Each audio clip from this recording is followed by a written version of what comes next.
Bonjour et Purim Sameach, bonne fête de Purim, car c'est de la fête de Purim dont nous parlerons aujourd'hui.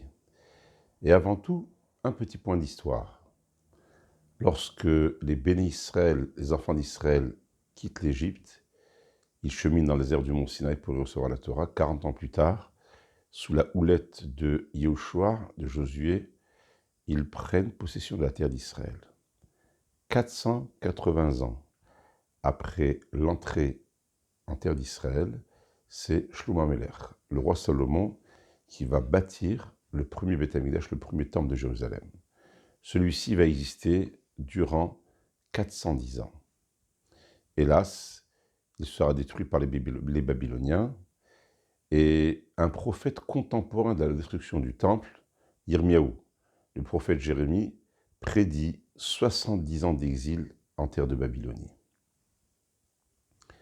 C'est pratiquement à la fin de cette période d'exil que se situe l'histoire de Purim.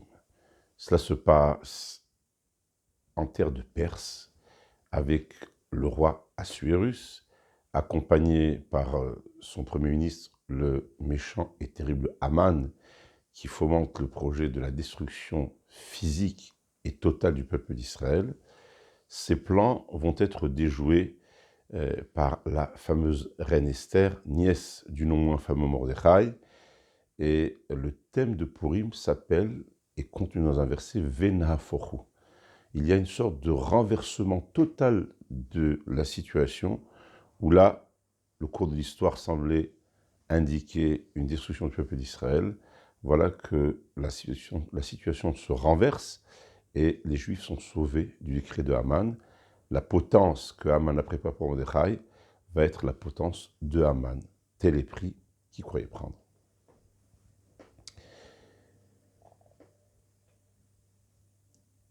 Que peut-on dire sur finalement l'importance que revêt la fête de Purim, qui a lieu plusieurs siècles très loin dans le temps? En quoi cela nous concerne-t-il? En quoi cela impacte-t-il notre vie aujourd'hui de juifs? En fait, pour revenir à l'histoire du mont Sinaï, on se souvient de ce midrash qui raconte qu'au moment où Hachem, le créateur du monde, présente la Torah au peuple d'Israël, Israël a un moment d'hésitation, et Hachem leur dit, soit vous acceptez la Torah, soit je prendrai le mont Sinaï, je le renverserai sur vous, et vous mourrez tous ici, au pied du mont Sinaï. Et à ce moment-là, le peuple d'Israël accepte, sous la contrainte, la Torah. Nos maîtres demandent, pourquoi avoir menacé le peuple d'Israël, alors que quelques jours plus tôt, le peuple d'Israël avait proclamé le fameux Naaseh Venishma. Nous acceptons la Torah et nous essayons de la comprendre plus tard. Donc il y avait eu une acceptation de la Torah. Pourquoi cette contrainte était-elle nécessaire au pied du mont Sinaï?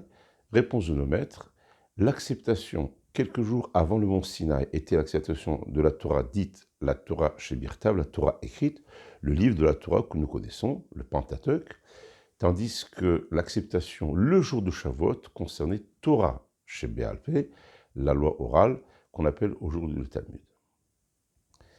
Ce qui se passe de manière collective à l'échelle de tout le peuple d'Israël disséminé dans les 127 provinces de l'Empire perse, c'est que les enfants d'Israël, cette fois-ci, vont accepter la loi orale, non pas sous l'emprise de la contrainte, mais de manière volontaire, voulue et acceptée.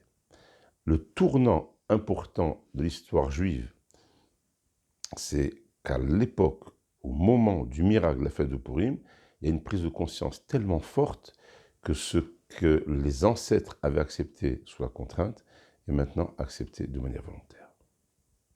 C'est un moment important, donc, dans la prise de conscience de la relation que nous avons avec la Torah écrite. Et il y a une deuxième chose.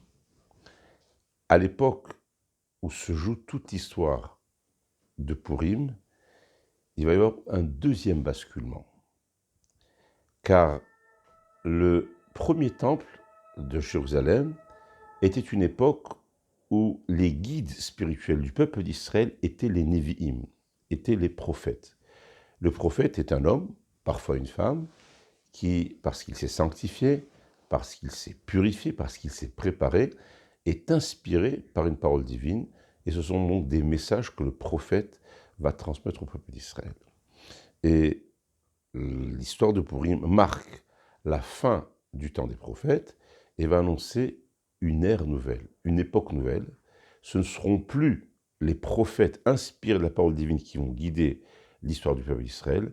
Désormais, puisqu'on a parlé de la loi orale, ce seront les sages de la loi orale, et le sage va donc remplacer le prophète qui, eux, vont inspirer le peuple d'Israël. L'inspiration ne sera plus puisée dans ce lien spirituel via la prophétie. L'inspiration va venir de l'étude, de l'inspiration, de l'étude du texte que l'on va approfondir, que l'on va méditer. Et depuis l'époque de Purim, les sages donc ont remplacé en quelque sorte les prophètes, et jusqu'à aujourd'hui, notre source d'inspiration, lorsque le peuple d'Israël doit prendre de grandes décisions, lorsqu'un individu construit sa propre conscience, c'est en puisant dans les textes de la loi orale que le peuple d'Israël trouve des réponses à ces questionnements. C'est cela aussi le tournant décisif qui va être pris par le peuple d'Israël en changeant de référence spirituelle, en passant donc du prophète à l'homme de l'étude. Et ça donne d'autant plus de relief à cette mitzvah de l'étude de la Torah.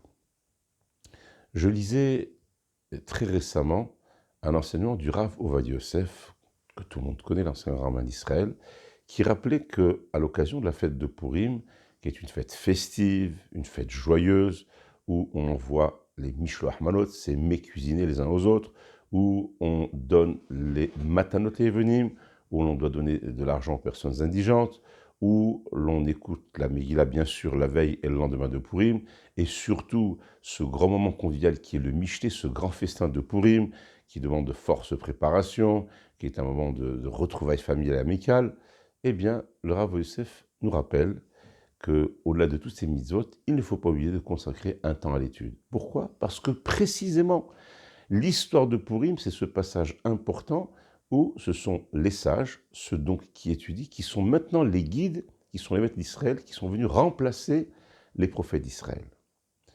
Alors vous allez me dire, de quoi parle-t-on en termes d'études le jour de Purim ? Vous avez déjà, bien sûr, le traité talmudique de Megillah. Son nom indique bien ce qu'il signifie. Son nom, toute une étude talmudique sur toutes les mitzvot et le sens de la fête de Purim. Mais nous avons aussi un autre enseignement donné par Moshe Rabbeinu, Dorshim Bilchad Hag Shloshim Lifnei Hag. Lorsqu'une fête va arriver, un des moyens de se préparer, c'est d'étudier le d'une fête 30 jours avant la fête, l'événement.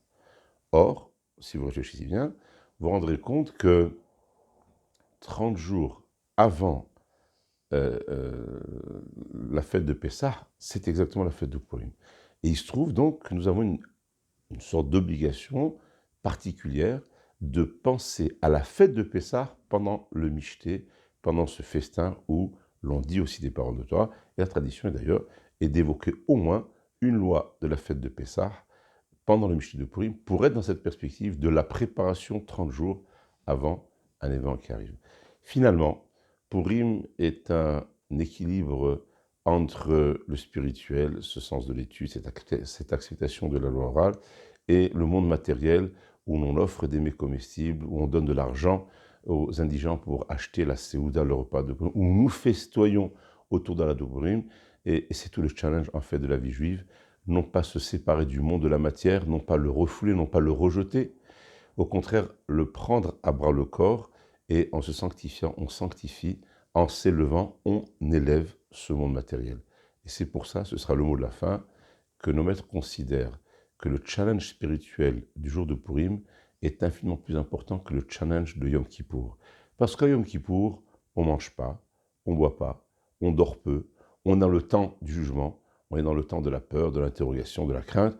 C'est plus facile de se rapprocher de son Créateur.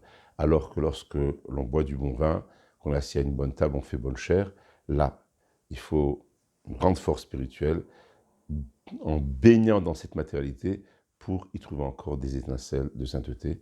C'est en tout cas ce que je nous souhaite tous en vous renouvelant mes vœux de Purim Sameach.